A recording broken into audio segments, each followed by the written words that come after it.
Hello, and welcome to the Infant Classroom Setup presentation. We will be walking through the different aspects of an infant classroom and all of its components.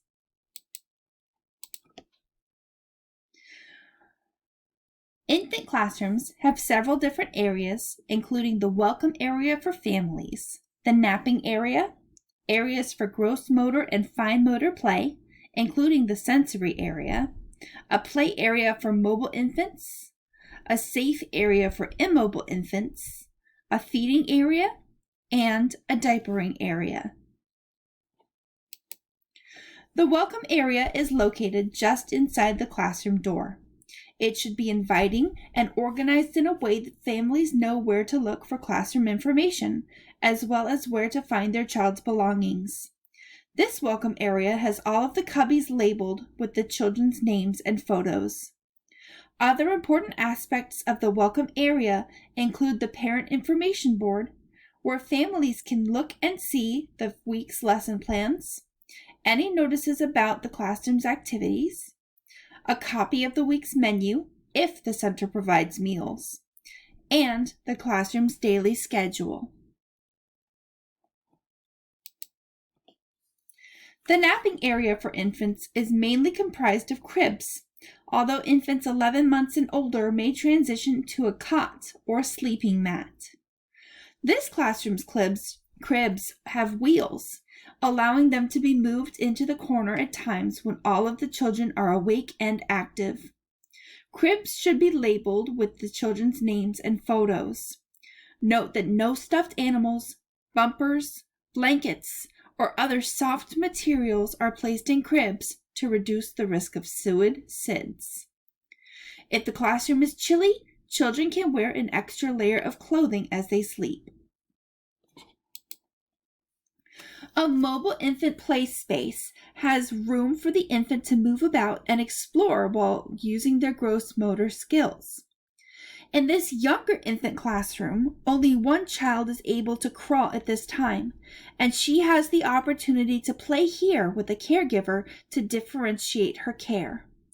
Blocks, stackers, balls, rattles, and sensory tubes are some of the items that can be placed here. Immobile infants need a safe place to play and explore their world where they won't be at risk of being hurt by mobile infants. Several different pieces of furniture may be used, including infant gyms, nursing pillows, infant seats, and bouncers.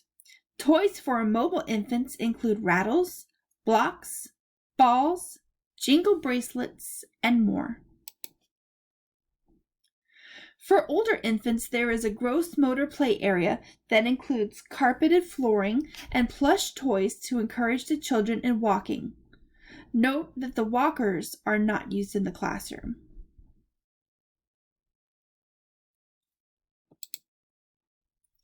A sensory area for older infants must be constantly supervised, but can contain water or sand, along with toys to scoop, shovel, or splash. Older infants are more likely to be mobile and can benefit from a larger space to spread out and play. This space is adaptable and can incorporate climbing equipment, soft pillows or cushions, places to pull up and practice standing, and shelves of toys that are available for children to select and use.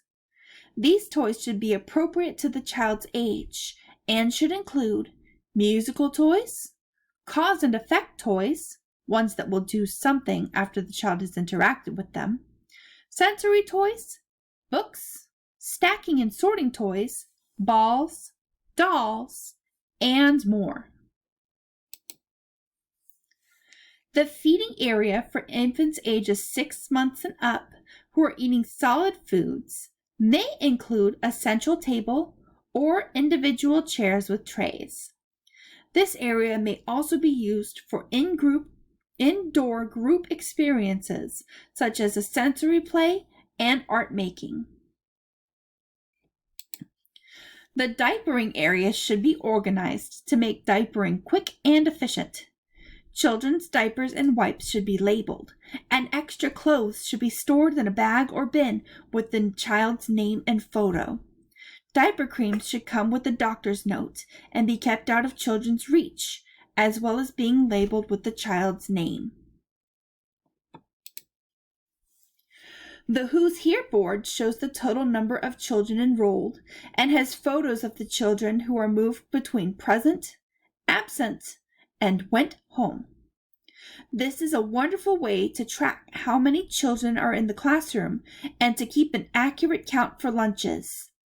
There is a space to write which children need supplies, as well as space to write in the week's topic and the breakfast, lunch, and snack counts. In this photo, you can see it next to the family tree, which the creative curriculum recommends for teachers to put up as a display for family photos. They make the classroom friendlier as children can see their families every day. The diapering and feeding board keeps track of the feedings offered to infants and offers a place to log when the child's next bottle and diaper check should take place. Note that younger infants who are solely formula fed or breastfed are to be fed on demand according to NACCE Standards 5.B.12, which reads, teaching staff who are familiar with the infant feed him or her whenever the infant seems hungry.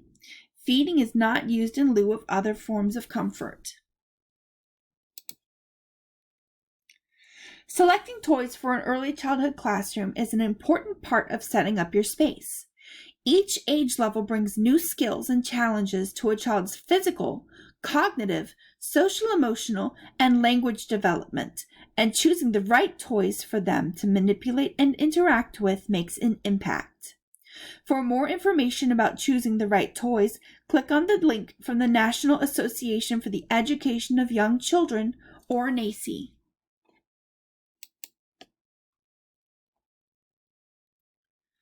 Here are some tips for you as you work to set up your classroom.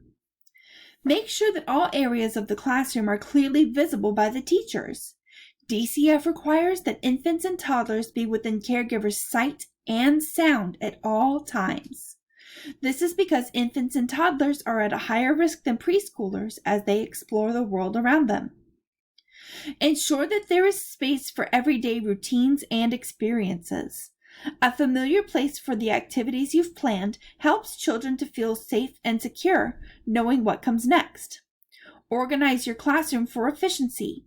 Label all of the pieces where things go with photos as well as the items' names. Place feeding items near the dining area, diapering things near the diapering area, and so on. Use furniture to divide the sections of the classroom. Separating the classroom into areas makes it easy for children to find the place where they want to play, as well as helps to prevent running through the room. Keep loud areas separate from quiet areas. This allows children who need a sensory break to have a quiet place to play. Remember comfortable seating for adults. Make different levels for crawlers and toddlers to explore. Safe places for children to climb, sit, stand, and play allow for children to be more active in their explorations. Thank you for coming along with us on this classroom tour. We hope to see your classroom